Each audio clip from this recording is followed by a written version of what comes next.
So what's interesting about this one is there's a lot of characters in here that I only saw after the piece was finished. So let me show you a couple of them.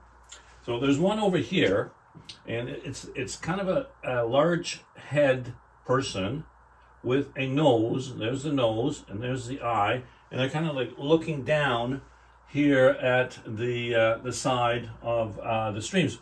So this is a stream running through here in the middle, and this is the stream bank. So this would be something that we would see in the northern part where I live in late fall. So there's snow on the ground because the ground is colder, but the water's not frozen yet, so it has that sort of dark color, and of course it's still, so it has reflections in it.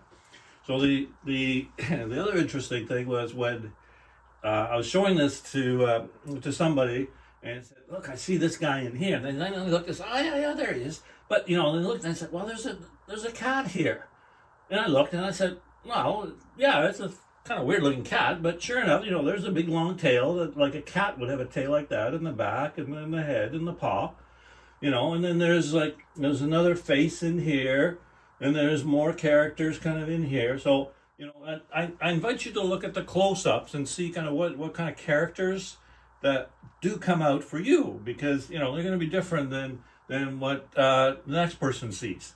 So that's what I really like about these, is they're something that keeps on giving, because you can look at it and see different things over time. So it's not just like one image, it's several images that form something when you look at it.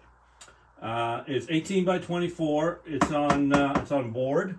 It's a one of textured. So there's a texture here and a process that I use which layers this image and prints it out onto this this panel. So it's a one of. It's not a limited edition print or anything like that. It's just a one of, 18 by 24 on board. What's also peculiar to this piece, and it's sort of like the old Impressionist paintings, is that when you look at it up close, there's a fuzziness. So the shapes are more fuzzy, like the old Impressionist paintings.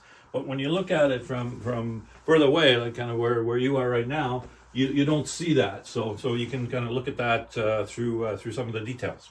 Yeah. So I'm just curious to see what kind of critters or spirit animals or whatever you want to call them, you'd find in them. Thank you.